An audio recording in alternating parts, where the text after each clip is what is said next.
Generous welcome bonuses, cashback rewards, special discounts, flying miles, you name it. There are at least a dozen or more free rewards that credit card companies offer customers today, and probably more creative rewards in the works. All to stand out in an ever-increasingly competitive space. But then you wonder, how do these companies stay in business with a model that rewards customers so much? Well, if you're worried about your credit card issuer after that $150 sign-up bonus, I'm here to tell you that you shouldn't, because they're doing more than fine. The shocking reality is that these credit businesses take home staggering profits. That's right, according to data by Motley Fool, credit issuers made $176 billion in 2020. Remember, this is a year when most industries struggled to stay afloat because of the COVID-19 pandemic. So, how do credit lenders make so much money, even with the many rewards they provide? I'll be uncovering these lenders' revenue streams in this video, so settle in as we get started. Now, despite one credit card offering as many as 3 or more rewards to customers, they still stay comfortably in business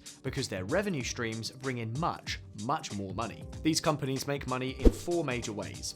Interest rates. The interest rate is the number one cash flow for credit builders, accounting for $76 billion of the $176 billion the companies made in 2020. Basically, you get a credit card to pay for things when you need or want, and then settle whatever balance you accrue at the end of the month. Since this money is typically a loan and not your savings or earnings, you pay it back with something on top, which is called interest. And credit card loans fall within high interest loans. According to data by ImpactMedia, the median credit card interest rate stood at 21.37%, an increase from the previous month, compared that to something like a mortgage, which averages 7%. That figure is 3 times higher. Now, about 70% of the US population owns a credit card, with a little over a third having 3 or more cards. So you can imagine how much that 21% translates to for such an insane number of people. But the profit these companies collect from interest rates doesn't end there. You see, you're not really required to clear your entire credit balance at the end of the month. You can just pay the minimum balance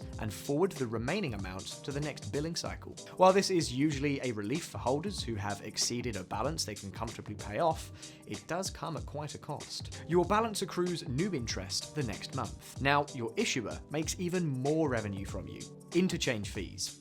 After that detailed breakdown of credit interest rates, this second way credit issuers make money will be a relief, as it doesn't come off your pocket, at least not directly, and that is through interchange fees. Now, whenever you swipe your credit card to pay for something, you initiate a transaction. A request is then sent by the merchant's bank account to your credit card company to fulfill the payment for your purchase. For your credit card company to process this payment, they charge the merchant a small fee, usually anywhere between 1 to 3%, depending on the nature and size of the transaction. That fee is sent to your issuer via a network known as an interchange, hence the name.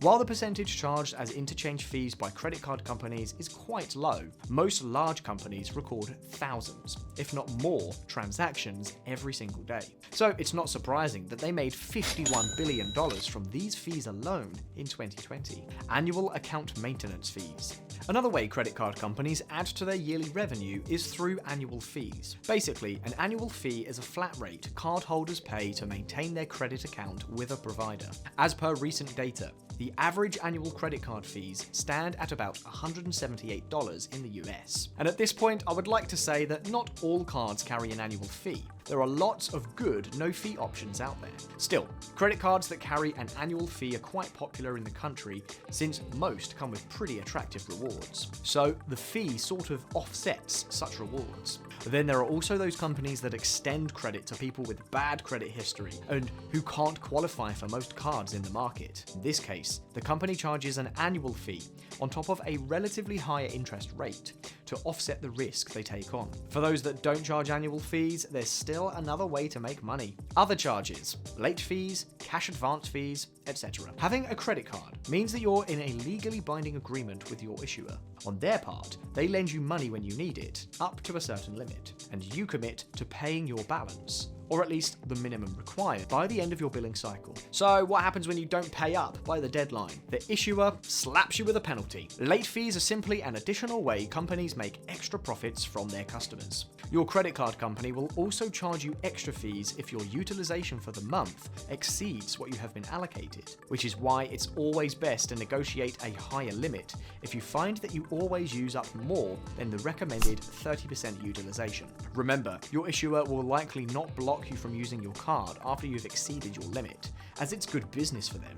Other potential income generators for issuers include cash advance fees for cash withdrawn from the credit card, balance transfer fees, charged for moving credit card balances between cards, and foreign transaction fees for purchases made overseas. So as you can see, your credit card company isn't really sacrificing an arm and a leg to give you the rewards you currently enjoy. In fact, you're more than likely paying for them in the different fees that you are charged. So over to you.